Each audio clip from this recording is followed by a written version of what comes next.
Assalamualaikum warahmatullahi wabarakatuh.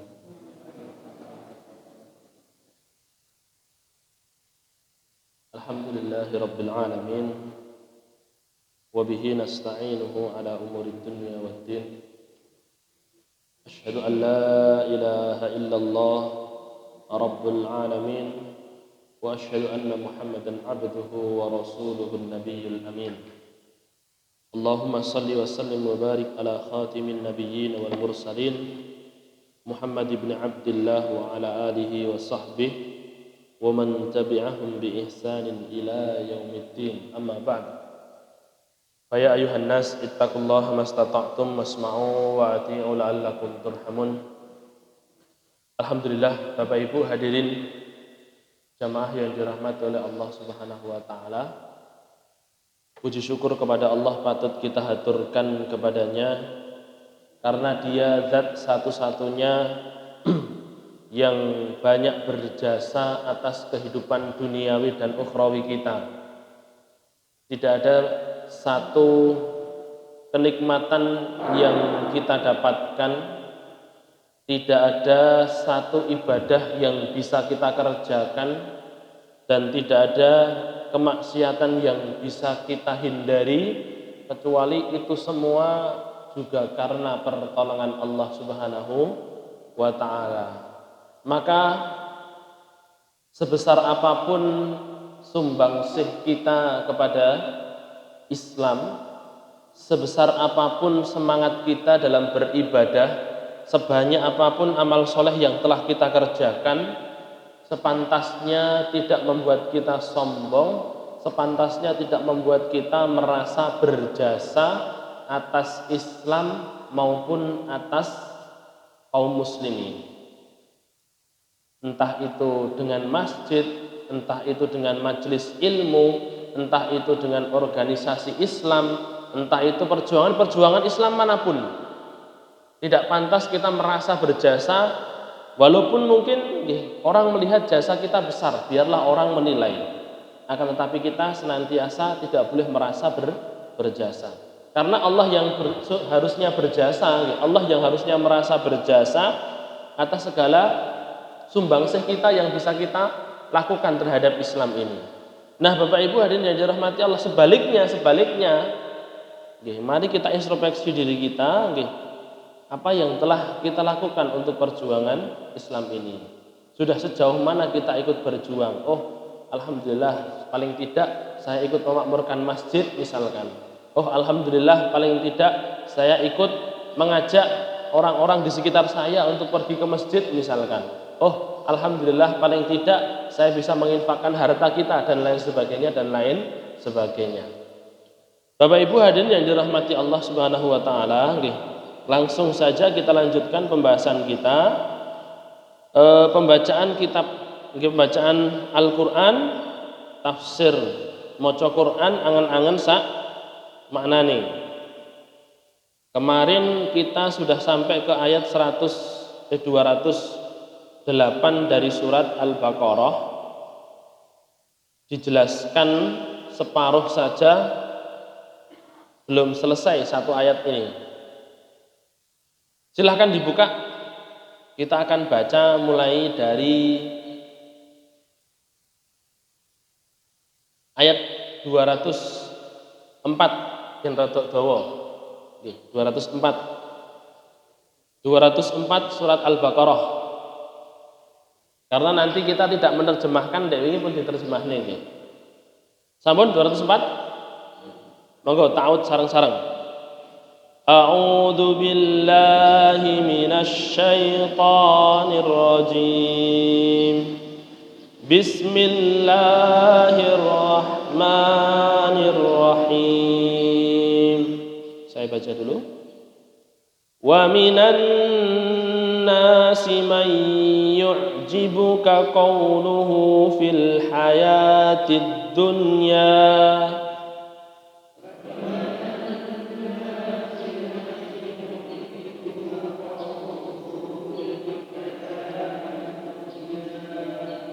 ويشهد الله على ما في قلبه وهو ألد الخصام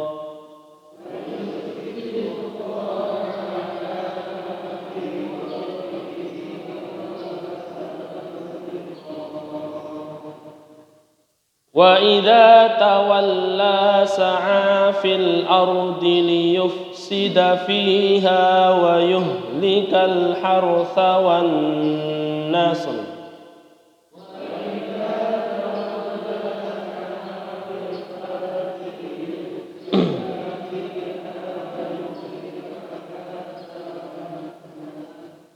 والله لا يحب الفساد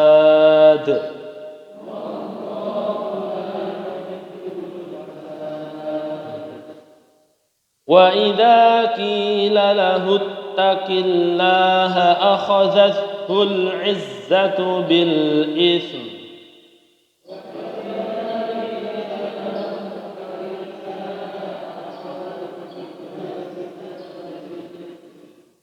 فحسبه جهنم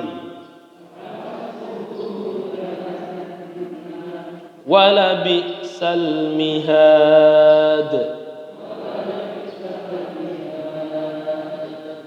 ومن الناس من يشري نفسه ابتغاء مرضات الله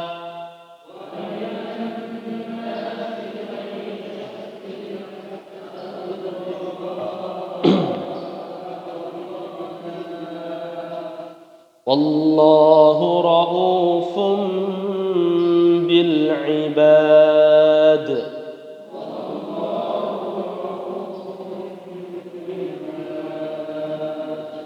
يا أيها الذين آمنوا ادخلوا في السلم كافة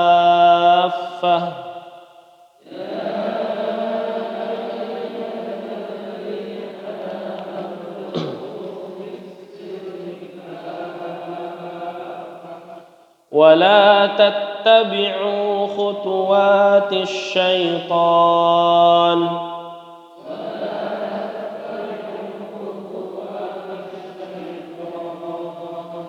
إنه لكم عدو مبين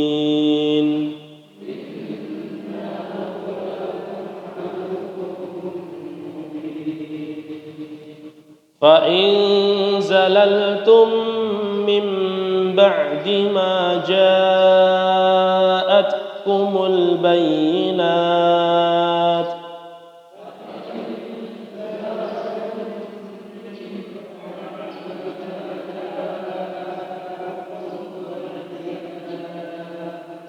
فاعلموا أن الله عزيز حكيم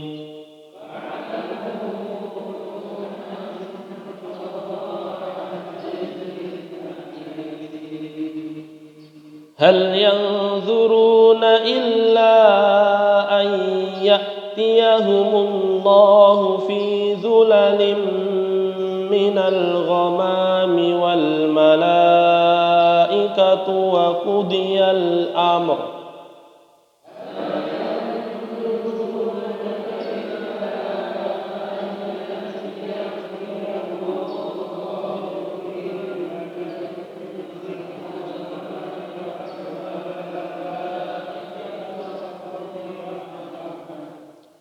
وإلى الله ترجع الأمور.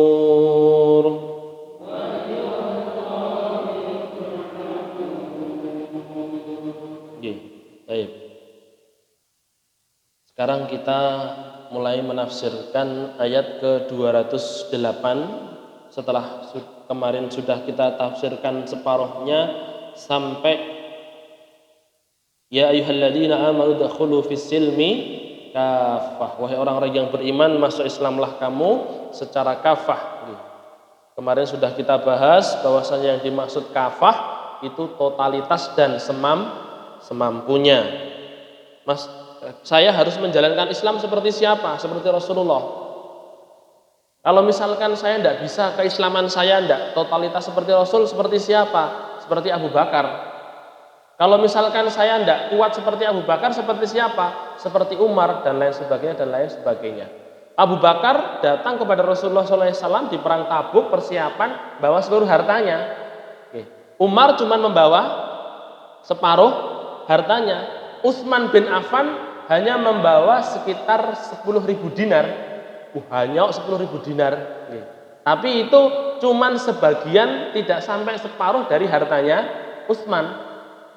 Ada seorang sahabat datang hanya membawa 5 sok kurma.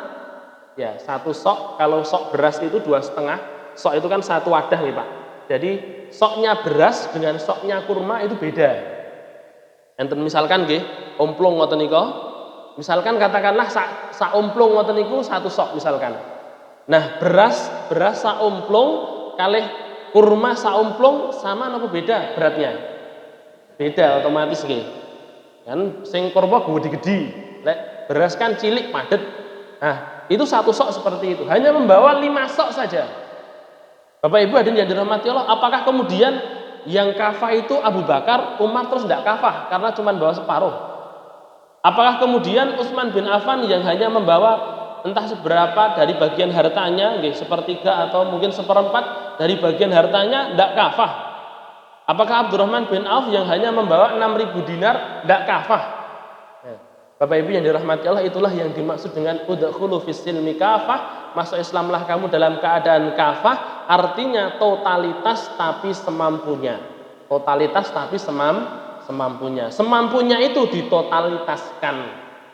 Totalitas tapi semampunya tapi totalitas. Semakin kita totalitas semakin ketika kita senantiasa berusaha untuk totalitas, mampunya begini tapi totalitas kita, maka kita sudah masuk Islam secara kafah.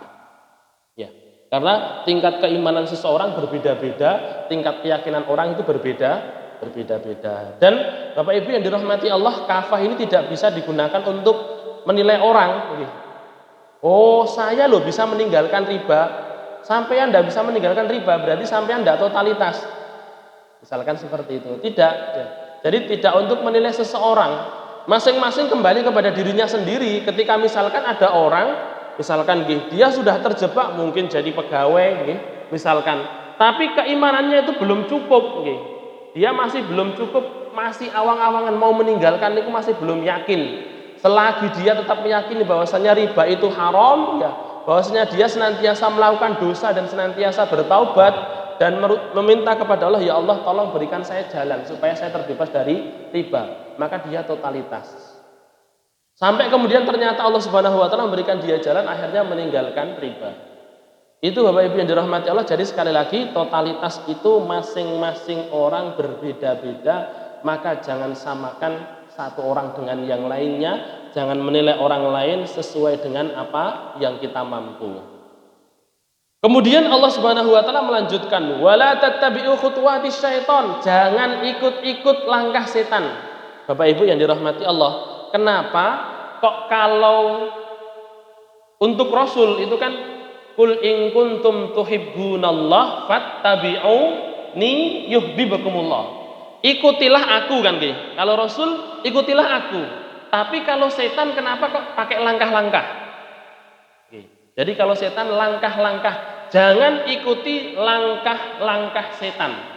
Tapi kalau untuk Rasulullah SAW, ikuti aku.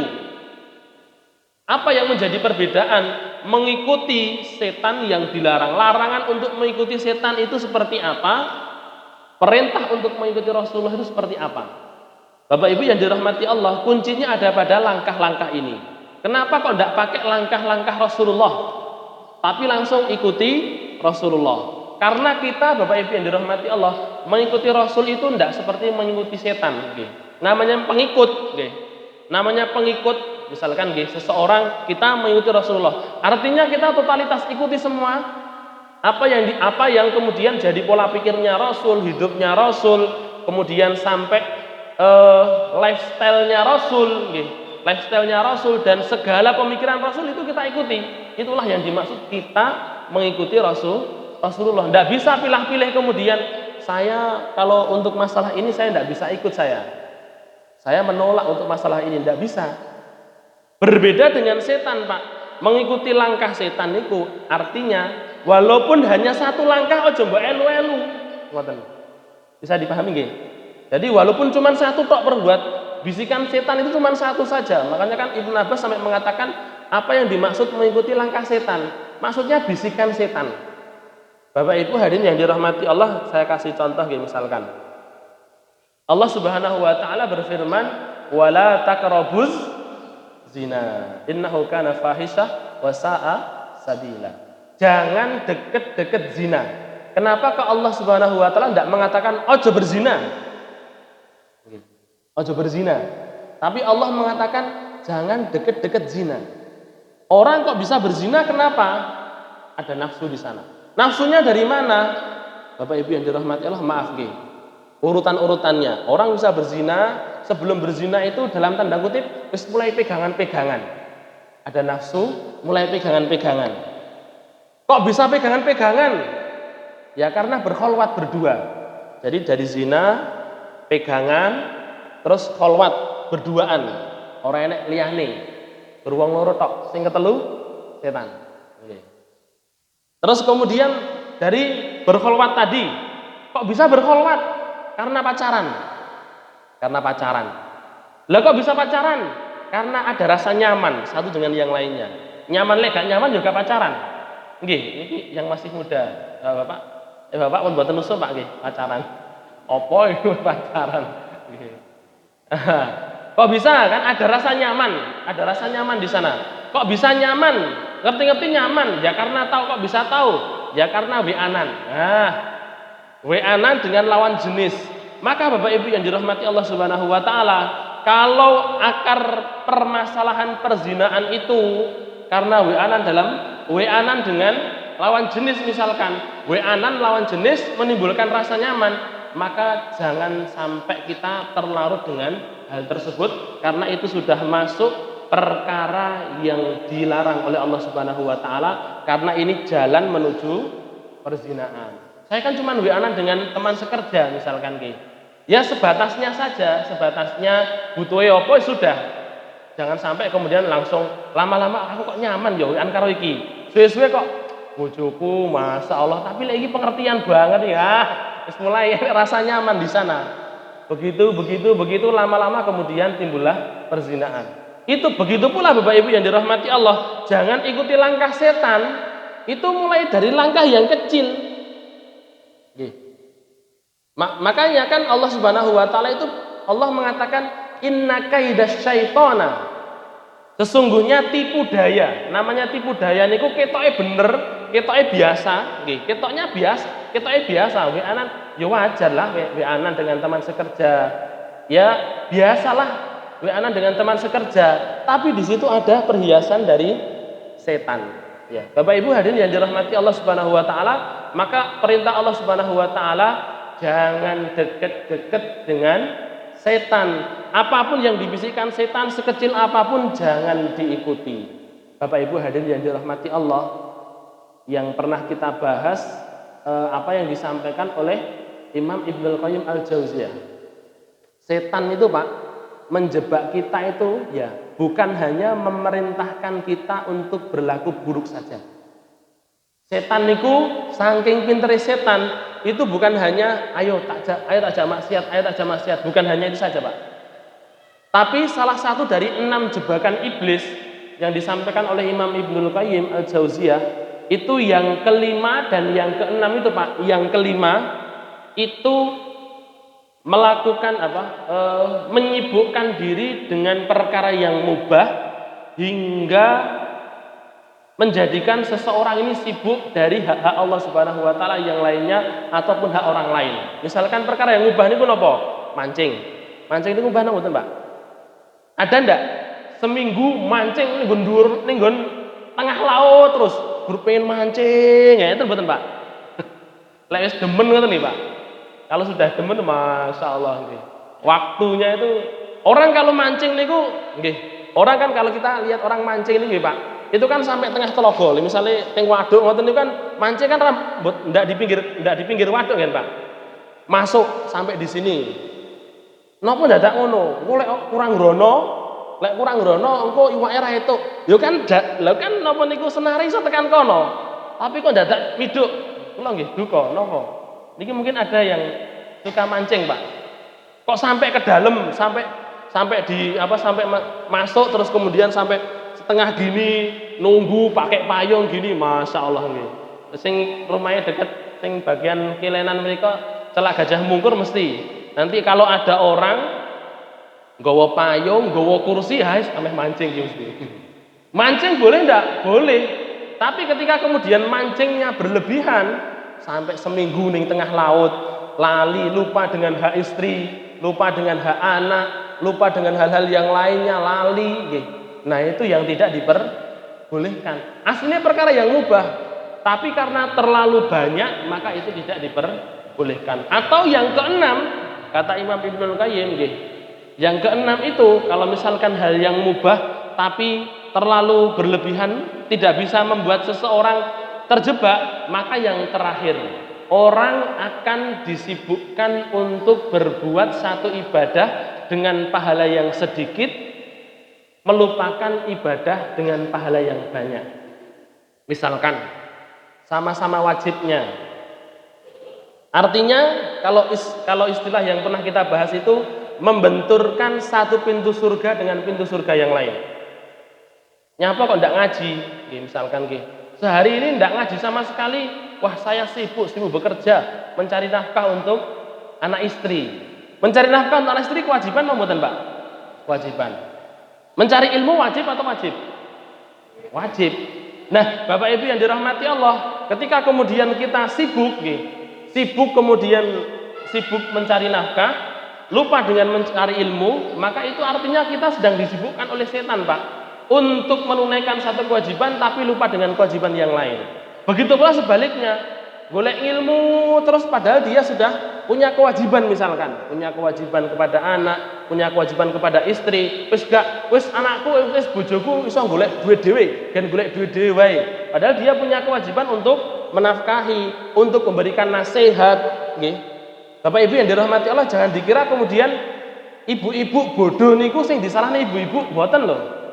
Nggih, maaf nggih. Bapak itu punya kewajiban untuk menafkahi, untuk juga mengajari. Ya. Bapak Ibu yang dirahmati Allah, kalau misalkan istrinya tidak tahu, maka kewajiban suami ini memberikan pengertian kepada istri. Ini loh, ngene iki boleh, ngene iki tidak boleh. Itu kewajibannya bapak. Sampai kemudian para ulama ini nggih, sampai mengatakan begini, ibu-ibu itu wanita kalau sudah mempunyai suami itu uripe paling penak. Kok bisa paling penak? Dia pakai misalkan kalau memang dia mendapatkan barangnya, segala yang dia pakai dan lain sebagainya yang dia makan itu dari suaminya, maka yang dimintai pertanggungjawaban suaminya. Istrinya makan apa? Yang ditanya itu bukan sampean makan dari mana? Sudah dari suami, sudah. Suami baru ditanyai, suami dapat makanan untuk istri dari mana? Sampai para ulama mengatakan yang dipakai oleh istri, yang dimakan oleh istri dan anak, yang kemudian digunakan oleh istri dan anak, ketika itu dari suami, maka yang dimintai pertanggungjawaban suaminya. Kurang penak napa ibu-ibu? Maka ibu-ibu yang dirahmati Allah mungkin mlebet surga, kok bapak boten napa niku boten ketinggal nggih jenengan geret nggih. Ampun lali. Baik. Jadi itu Bapak Ibu yang dirahmati Allah Subhanahu wa taala, salah satu dari tipu daya setan itu bukan hanya langsung memerintah kita, nggih. Setan itu tidak kemudian sampai kan Rasul mengatakan begini. Setan itu sudah berputus asa untuk disembah di Jazirah Arab. Akan tetapi mereka tidak berputus asa untuk menjadikan satu dari kalian bertengkar dengan satu yang lainnya. Bapak Ibu yang dirahmati Allah, artinya seluruh orang itu tahu, Pak, agamanya apapun, setan itu musuh. Gini apa nggih? Setan ini mesti musuh. Nggih. Lah itu ada pemuja setan itu, misalkan nggih. napa niku? Satanik nggih, orang bilang satanik. Satanik ya. Pemuja setan. Bapak Ibu yang dirahmati Allah nggih, wallahu alam bisawab nggih. Ternyata ada salah satu dari artis Indonesia itu yang mengaku dulu itu pernah jadi dalam tanda kutip napa niku panglima satanik Asia. Katanya ada empat orang, satu Asia ini ada 4 orang dan dia salah satunya, tapi kemudian dia tobat dari satanik, cuman tidak masuk Islam Pak, masuk Kristen. Dia ketika ditanyai, loh sampean kan satanik memuja setan, kita tuh tidak muja setan. Lah terus apa yang sampean lakukan dalam ibadah satanik itu? Kami ini menghujat Tuhan. Ya. Setan tidak kami sembah, sapa sing gelem nyembah setan. Tapi kami ini menghujat Tuhan, kata mereka. Bapak Ibu yang dirahmati Allah, artinya itu loh, manusia semuanya tahu bahwasanya setan itu musuh. Ya, manusia semuanya tahu bahwa setan itu musuh. Maka setan itu tidak langsung mengatakan, ayo ikuti saya, kata Imam Al-Qurtubi. Setan tidak langsung mengatakan, ayo ikuti saya, ikuti saya. Manusia tidak mau, sampeannya musuh kok melo-melo. Ya, maksud aku tidak melu sampean. Tapi setan itu menghias-hiasi satu perbuatan yang buruk jadi seakan baik. Dari mulai hal yang kecil menjadi besar.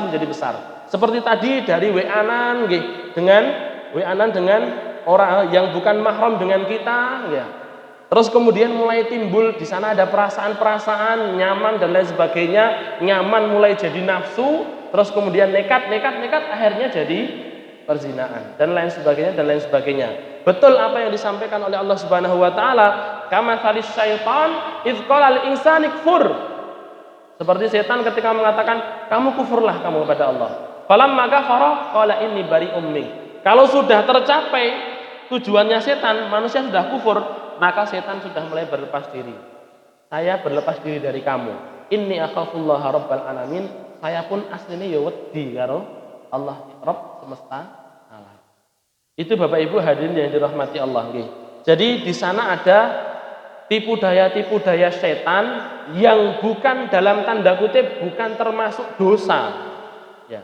Tapi kita dibuat ditipu oleh setan, ya, seperti tadi kita melakukan kebaikan, tapi dihias-hiasi sama setan supaya sibuk dengan satu kebaikan, padahal di sana ada kebaikan yang lebih besar. Misalkan lagi, mungkin sibuk bekerja terus menerus, padahal ibunya sakit operasi, kan gitu. Sampai kan dulu pernah saya sampaikan ada seorang bapak dia curhat kepada Ustaz. Bapak ini mengatakan, sebelum curhat dia nangis dulu Pak. Dia nangis dulu, kemudian mengatakan, kenapa kok nangis? Jadi sebelumnya ketika Ustaz ini ceramah, terus setelah sholat ngomong, Pak Ustaz saya pengen ngomong. Oh iya nanti aja Pak setelah sholat nggih. Setelah sholat kemudian bapak ini bertemu dengan sang ustadz, kemudian belum ngomong sudah nangis Pak. Kemudian ustadz ini kan nggih, setelah ada urusan nggih, monggo Pak enten napa? Saya juga keburu ada urusan. Akhirnya kemudian bapak ini mengatakan, Pak Ustadz nggih, yang disampaikan panjenengan tadi benar nggih. Bahwasanya seringkali itu orang tua durhaka kepada anaknya dulu sehingga membuat anak ini durhaka kepada dia. Kok bisa? Saya ini sakit harus operasi. Ya, harus operasi sedangkan anak saya itu semuanya sudah di kota-kota besar. Semuanya sudah di kota-kota besar jadi orang mapan, jadi orang sibuk di sana, intinya jadi uang. Lah ndek jadi apa? Ini jadi orang di sana. Sampai kemudian ketika saya sakit saya harus operasi. Satu-satunya yang saya harapkan itu anak-anak saya hadir di samping saya ketika saya operasi. Paling ndak nunggoni, ra oleh mlebu ya nunggoni ning jaba. Tapi ternyata saya dapat telepon dari mereka, Pak, nggih, panjenengan operasi mboten usah mikir napa-napa, nanti biaya kami yang tanggung. Wajar ndak, Pak? Saya niki masih ada pekerjaan, nanti kalau saya sudah selesai saya pulang Pak langsung. Dengan mboten usah mikir napa-napa, ndak usah mikir biaya. Wajar ndak Pak? Kalau sebagai anak mungkin kita misalnya wajar nggih. kita juga masih punya sibuk, jadi ya cuti ya ndak segampang itu kan nggih. Napa sing jadi napa niku yang jadi PNS ngoten kan ra iso langsung, "Wah, Bapak saya sakit, saya izin langsung oleh cuti mboten angsal nggih, Pak." Ra iso nggih. Nah, ternyata Bapak ini, Pak, nggih. Bapak ini ternyata perkataan anaknya itu membuat dia sakit, nggih, membuat dia sakit hati. Kenapa? Pak Ustadz, saya itu berharap anak saya ini datang untuk nunggoni saya, ya. Dan saya itu bisa bayar sendiri biaya rumah sakit, saya bisa. Yang saya inginkan itu kehadiran mereka itu loh. Tapi ternyata mereka lebih sibuk dengan pekerjaan mereka. Ya. Kemudian Bapak Ibu yang dirahmati Allah, sebelum Ustadz ini mau ngomong, ternyata Bapak ini malah lanjut, jadi curhat sendiri, Pak. Dan ternyata itu sebenarnya salah saya sendiri, Pak Ustadz. Karena saya sejak kecil dulu anak saya orientasikan untuk mendapatkan pekerjaan jadi orang sukses, mementingkan pekerjaan. Bapaknya sakit sedikit mau pulang, ndak usah mulih le, wis kono gaweanmu di rampung nih. Ibunya sakit, cuman sakit apa, ndak usah pulang nak, sudah kamu di sana saja, kamu selesaikan pekerjaanmu. Ternyata berlarut-larut hingga kemudian ketika saya membutuhkan mereka meninggalkan saya, datang baru setelah mereka selesai urusan pekerjaan mereka. Bapak Ibu hadirin yang dirahmati Allah Subhanahu wa taala. Nah, ini juga salah satu kaidah syaitan, salah satu dari tipu daya setan. Orang yang sibuk, saya kan sibuk bekerja, wajar saya sibuk bekerja, tapi di sana ada orang tua yang sakit, di sana ada orang tua yang kemudian sudah di masa tua. Maka Bapak Ibu yang dirahmati Allah, berarti ketika kita senantiasa, ya Allah masukkan saya ke surga, ya Allah masukkan saya ke surga, Allah kirimkan kepada kita orang tua, Pak. Allah kirimkan ke rumah panjenengan orang tua sing pun sepuh. Itu surga buat Anda. Berarti kemudian apakah kemudian saya boleh untuk sibuk dengan orang tua saya kemudian tidak menunaikan hak yang lain? Ya tidak. Tetapi orang tua itu memang lebih dipentingkan. Orang tua lebih dipentingkan. Kita senantiasa sampai kemudian ada seorang ulama ini berkenaan dengan istri, Pak. Seorang ulama punya istri, istrinya niki manjanya minta ampun. Ya. Bahkan jadi seorang kiai juga masih hidup di zaman ini, sampai saat ini beliau mempunyai ujian yang sama. Istrinya niki manja, Pak. Sampai dakwah dia itu jadi terhalang oleh istri. Mau jauh ngoten digendoli. Wis manja ngoten nika nggih. Lho kok Pak Kiai ya? Karena kebetulan istrinya bukan hanya satu. Dan yang terakhir itu masih dalam tanda kutip agak muda. Walaupun 40 nggih mboten sepuh nggih. Tapi dibanding sang kiai, Pak Kiai ini nggih lebih sepuh. Nah, kemudian Bapak Ibu dirahmati Allah, sampai kemudian teman-teman Pak Kiai niki, teman-teman ulama niki, teman-teman sang alim niki mengatakan mbok panjenengan ceraikan saja istri. Daripada menghalangi dakwah, panjenengan mau berangkat ke sana ndak jadi, iku ngerengek wae. Nah, malah kayak cilik, malah justru menghalangi dakwah panjenengan. Apa kata Pak Kiai niki? Loh, saya itu setiap saya setelah sholat itu saya berdoa, ya Allah masukkan saya ke surga. Allah sudah kirimkan surga di rumah saya. Kenapa harus saya tolak? Gitu. Bapak Ibu hadirin yang dirahmati Allah, bisa jadi seperti itu, Pak. Kita yang senantiasa minta, ya Allah masukkan saya ke surga, ya Allah masukkan saya ke surga. Allah kirimkan surga ke rumah kita, Pak. Baik itu dengan pasangan yang membuat kita harus bersabar, baik itu dengan anak yang membuat orang tua semakin ekstra sabar, baik itu dengan orang tua yang harus panjenengan rawat dan lain sebagainya. Allah kirimkan surga ke rumah kita. Dan itu bentuk ijabah dari Allah Subhanahu wa taala ketika kita meminta surga. Tapi kadang kita lupa, kadang kita tidak menyadarinya.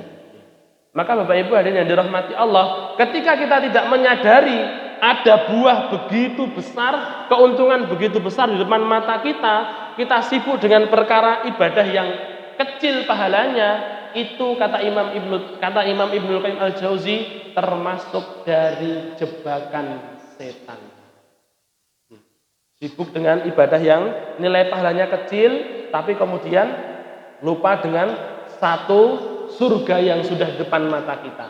Makanya ketika datang kepada Rasulullah SAW seseorang, ya Rasul saya mau ikut jihad. Apa tanya Rasul?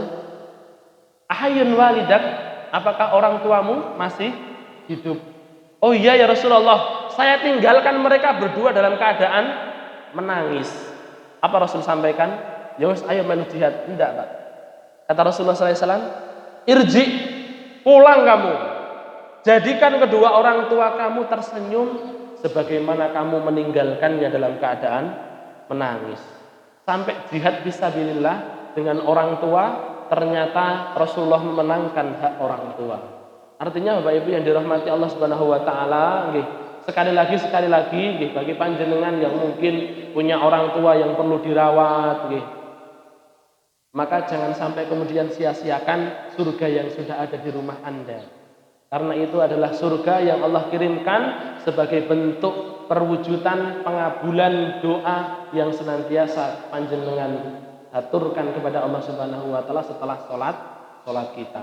Dengan pasangan yang membuat panjenengan harus ekstra bersabar, dengan putra yang membuat panjenengan ekstra bersabar, jangan tolak Pak, jangan tolak surga ini dari Anda. Bapak Ibu yang dirahmati Allah, bukankah Rasulullah SAW bersabda, Rasulullah pernah bersabda begini Pak, nanti setiap anak, dalam riwayat Imam Ahmad, akan dikatakan kepada mereka, udkhulul jannah, masuklah ke surga. Anak ini anak yang seperti apa? Sebagian ulama mengatakan anak yang solih, dia dapat masuk surga mendahului bapak ibunya. Yang kedua, seorang anak yang masih kecil meninggal dalam keadaan masih kecil, belum balik, ya, tapi masuk Islam, sudah Islam, sholat dan lain sebagainya, masuk surga duluan tanpa dihisab karena dia belum balik. Dua anak ini, yang pertama yang meninggal ketika masih kecil, yang dalam orang tuanya muslim, yang kedua ini adalah seorang anak yang dia itu soleh. Orang ini, anak ini akan dikatakan kepada dia, udkhulul jannah, masuk surgalah. Apa kata si anak ini Pak? Ya Rabb, la adkhulul jannah hatta ara abai. Ya Allah, saya tidak akan masuk surga sampai melihat bapak saya dan ibu saya. Udkhulul jannah, kata Allah lagi, masuk surga sampai 3 kali Pak. Ya Allah, tolong izinkan saya untuk melihat bapak dan ibu saya. Sampai yang ketiga, Bapak Ibu yang dirahmati Allah, si anak ini mengatakan, lan nadkhulal jannah illa ma'a abaina. Tidak akan kami masuk surga ya Allah sampai kami bisa menggandeng orang tua kami. Ya. Terus kemudian apa Bapak Ibu yang dirahmati Allah, kata Allah, udkhulul jannah antum wa abaukum. Masuklah surga kamu dan bapak ibumu. Bapak Ibu yang dirahmati Allah, kalau saya panjenengan mempunyai anak yang saleh, maka separuh perjalanan kita sudah ditanggung oleh putra-putri kita.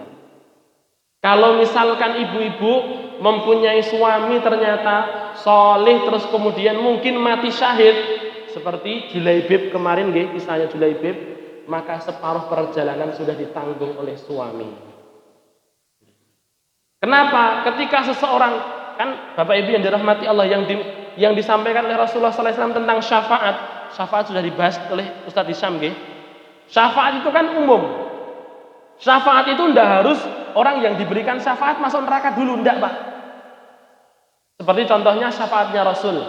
Syafaatnya Rasul yang pertama kali apa? Syafaatnya Rasul yang pertama kali, kata Rasulullah SAW, nanti manusia yang sudah dibangkitkan akan menunggu sekitar 40.000 tahun. Ditemukan 40 tahun, riwayat lain 40.000 tahun. Untuk Allah memulai pengadilan dulu. Tidak mulai Pak. Dibangkitkan manusia, nunggu dalam keadaan berdiri, tapi pengadilan Allah belum dimulai. Terus kemudian manusia datang kepada Nabi Adam. Nabi Adam mengatakan saya punya dosa. Kemudian datang kepada Nabi Ibrahim. Sampai terakhir kali datang kepada Rasulullah Shallallahu Alaihi Wasallam, maka Rasulullah Sallallahu Alaihi Wasallam memberikan syafaat kepada seluruh umat manusia, maka dimulailah hisab. Bapak Ibu yang dirahmati Allah, itulah syafaat Rasul pertama. Artinya syafaat yang disampaikan oleh Rasulullah, syafaatnya orang yang mati syahid, syafaat orang lain kepada syafaat seseorang muslim kepada orang yang lainnya. Syafaat itu Pak tidak harus orang yang diberikan syafaat masuk neraka dulu. Tapi sebagaimana tadi anak yang soleh memberikan syafaat kepada orang tuanya. Bisa jadi orang tuanya sudah masuk neraka, bisa jadi orang tuanya masih menunggu hisab, bisa jadi orang tuanya masih berdiri di padang mahsyar, tapi dia masuk surga dulu. Maka anak-anak ini akan mengatakan kepada Allah Subhanahu wa taala memberikan syafaat kepada orang tua. Ya Allah, orang tua saya masih tertinggal di mahsyar. Ya Allah, orang tua saya tergelincir di neraka. Ya Allah, orang tua saya masih dihisab. Maka Allah Subhanahu wa taala katakan ketiga kalinya, udkhulu antum wa abaakum. Kalian masuklah surga, kalian dan bapak ibu kalian. Itu Bapak Ibu hadirin yang dirahmati Allah Subhanahu wa taala. Wala tattabi'u khutuwatis syaitan innahu lakum aduwwum mubin. Jangan ikut-ikut langkah-langkah setan apapun itu, bukan hanya keburukan, tapi bisa jadi kita tertipu dengan kebaikan yang nilai pahalanya sedikit, tetapi padahal ada surga yang menanti kita. Tapi kita dibuat tipu daya oleh setan untuk tidak menggubris surga yang ada di rumah kita, surga yang ada di hadapan kita, tapi kita disibukkan untuk beraktivitas yang lain, untuk mengumpulkan secuil demi secuil pahala yang sedikit. Itu pun juga salah satu dari langkah-langkah setan. Perlu kita ketahui, Allah sampai mengatakan innahu lakum aduwwum mubin. Setan itu adalah musuh yang benar-benar nyata.